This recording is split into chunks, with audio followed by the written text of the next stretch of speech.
Hey guys, welcome back to the channel. In this episode, did AI help me fix my car? Stay tuned. Alright guys, so both these V-bands are leaking. The times that I've had it running have been leaking a bit.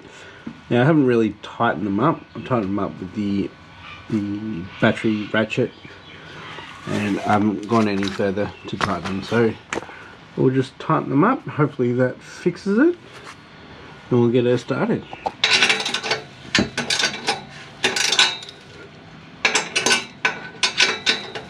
Well, couldn't find any deep 11 socket for this one, so just going to use the old ring spanner. Hopefully this solves the issue and they aren't warped from welding. I did have the other side of the V-band on there and clamped while I was welding, so hopefully they are good. Now that the exhaust is tight, we are going to run the fires up to temp, make sure we don't have any leaks. So I need to check the tune, make sure that the fans are enabled. Alright, we've got thermo fans, which is good. Alright, this better start.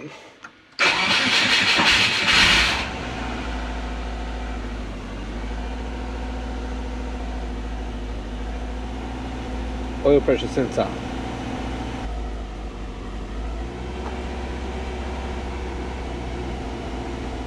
So we're trying to get it to idle at 1400.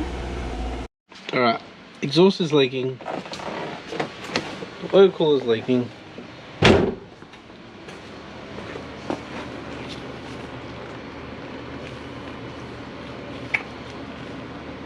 Stinks in here.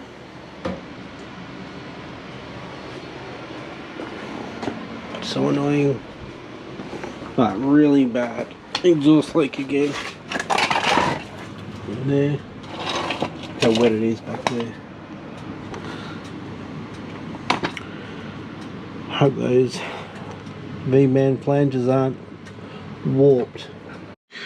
Alright, so my laptop's run out of space, so it wasn't logging what I thought it was logging. It's really annoying.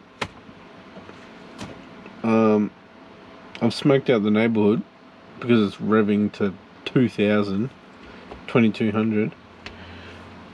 Put the ignition down to 15 degrees, which should bring it right down. Didn't change it. Tried changing the fuel, didn't change it. And there's no corrections going on. Except for fuel corrections. But yeah. And exhaust is still leaking. The oil cooler is leaking. Not having much luck, guys. Well, once again, this was loose, but I tightened this and I twisted that, so hopefully I didn't kink it. But yeah, I tightened that up again. It's actually dribbling down to here. So hopefully that's all good. This one up here is fine. Don't want to start it again. It's starting to get late. Right. See if I can fix the mid-pipe joins. Whew.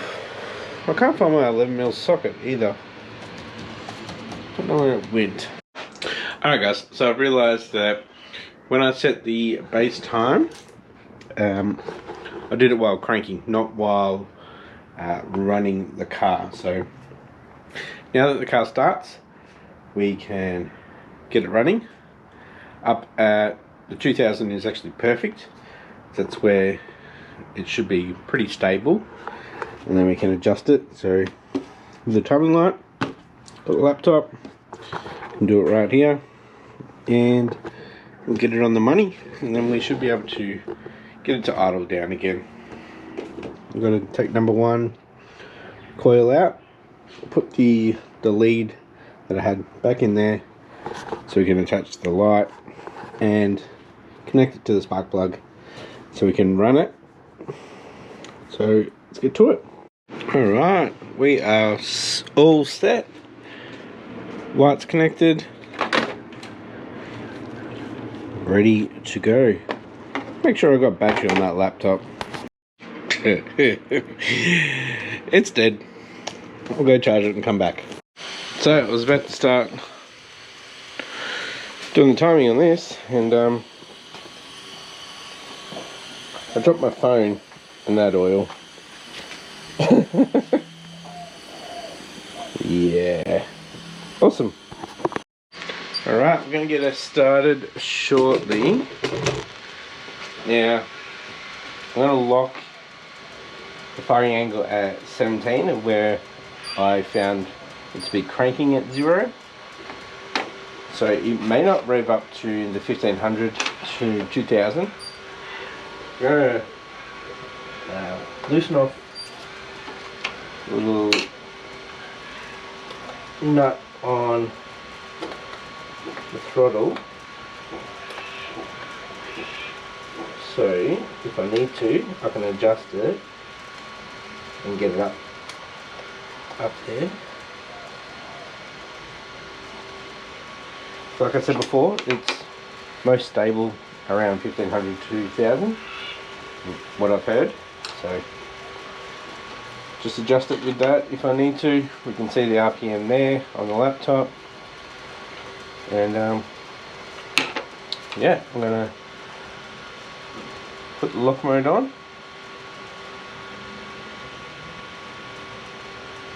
That's on 17.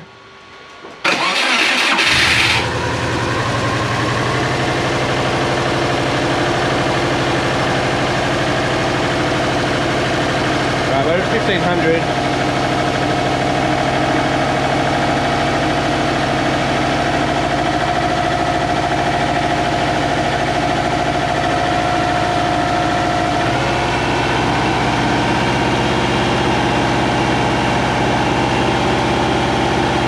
About 35 off.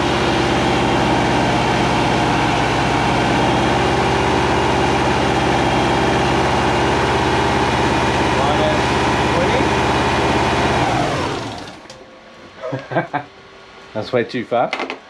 Alright guys, I had a bit of a brain fart before. Alright, we've got the lock mode on. Firing angle at 10 degrees. It's going to be easy to see. Go up to trigger system and then we adjust it. Hopefully we can get it started. I just big brain fart.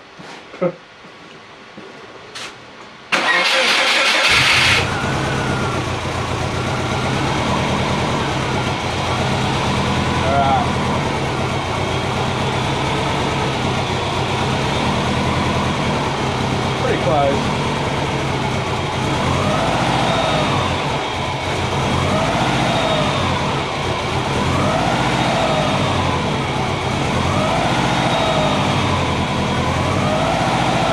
She's running, but she won't drop down like below 1750. The tables show 10 degrees. I know 10 degrees is definitely not that RPM.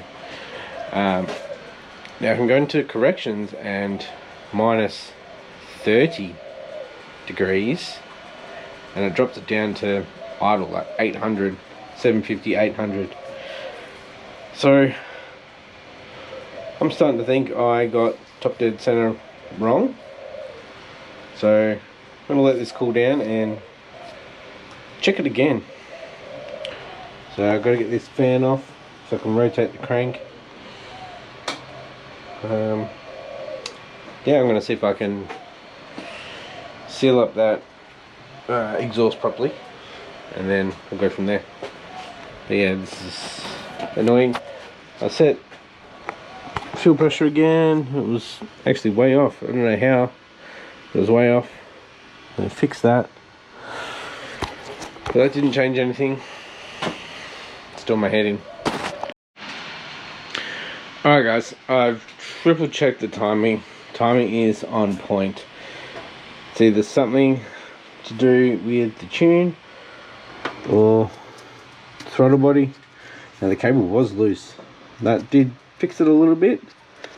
But I think it's still within the tune. So we're going to get this off the jack stands. And maybe even outside. Oh yeah, I put the front back together as well. It's got no leaks under the car, which is great.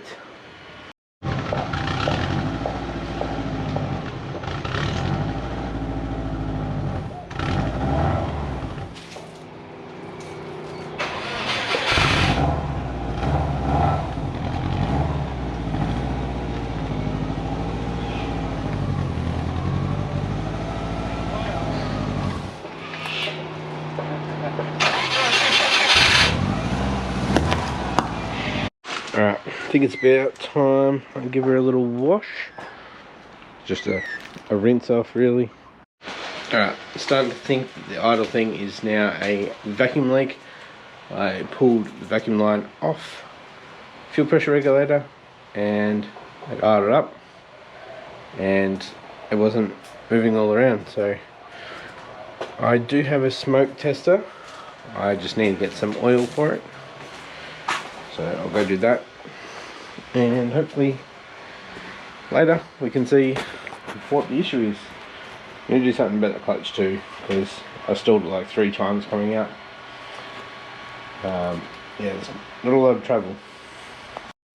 Alright guys, we've cleaned out the garage. Let's get the Forester back in. We'll do some leak test with the smoke detector. The smoke leak detector.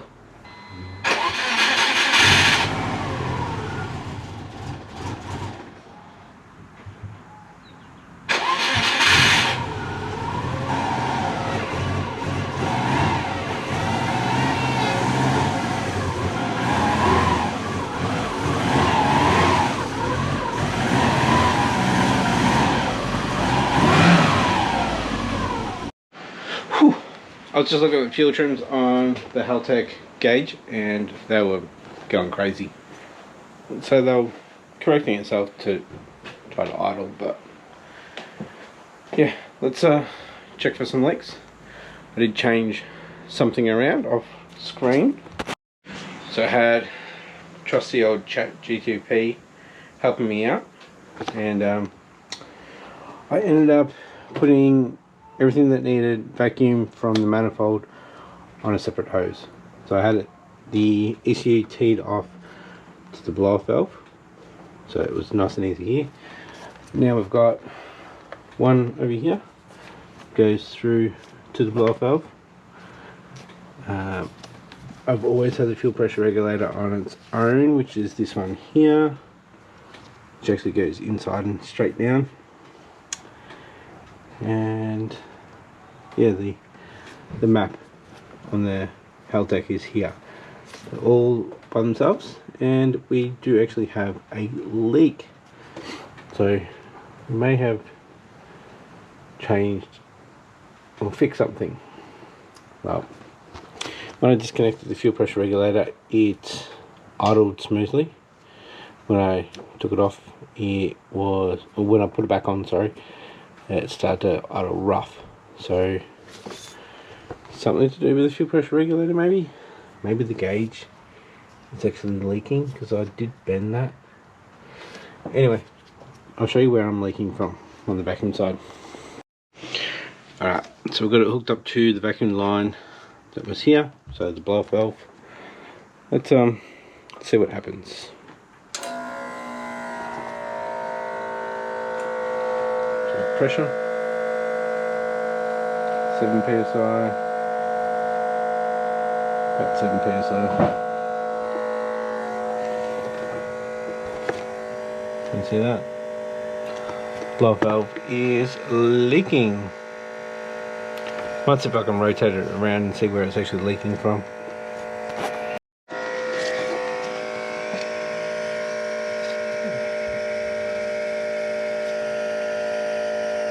Top, obviously, the top. See if we can hold pressure the other way. That should be a vacuum, not pressure on that side, right? Well, both, really. Can you rebuild these old Blitz blow-off valves? Let's see. Alright, so it's actually sealing from the bottom side. up to 10 psi.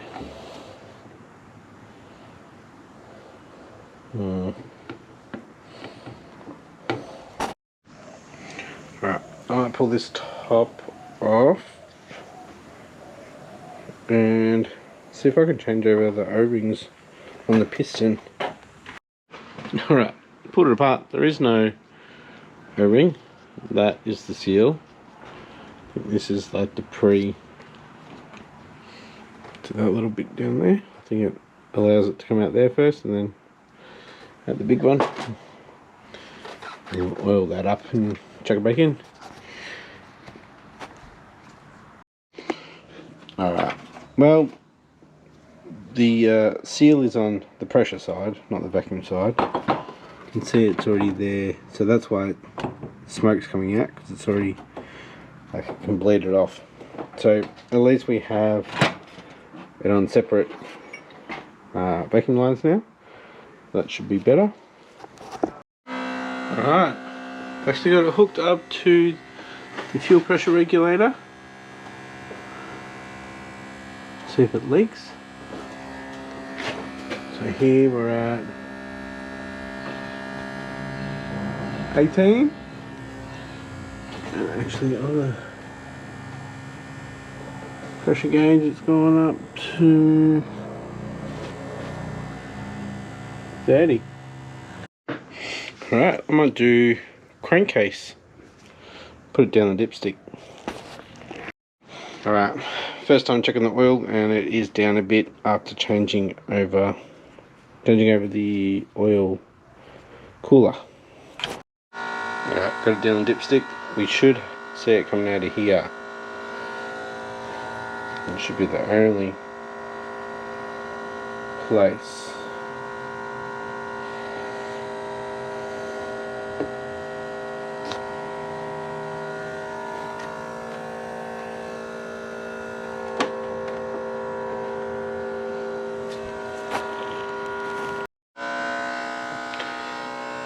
Ah, my join isn't joining down there. Alright, you get a couple of hose clamps on over here. But we're starting to get smoke out of the filters in the catch can. And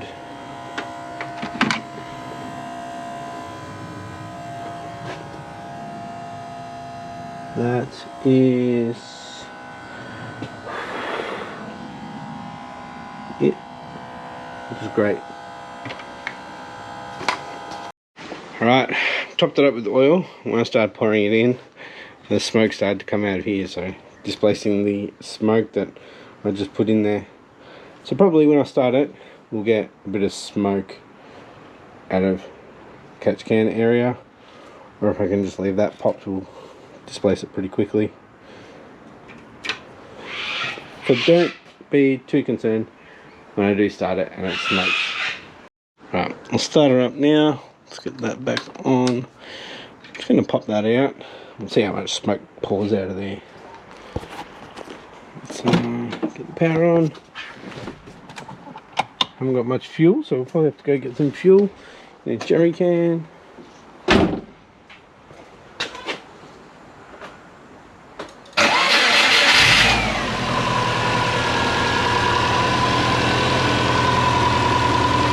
Probably the best start I've had in a long time.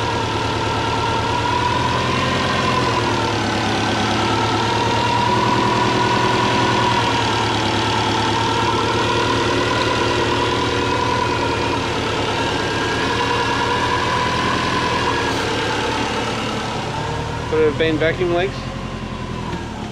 Oh, yep. Here's the hunting again. Alright.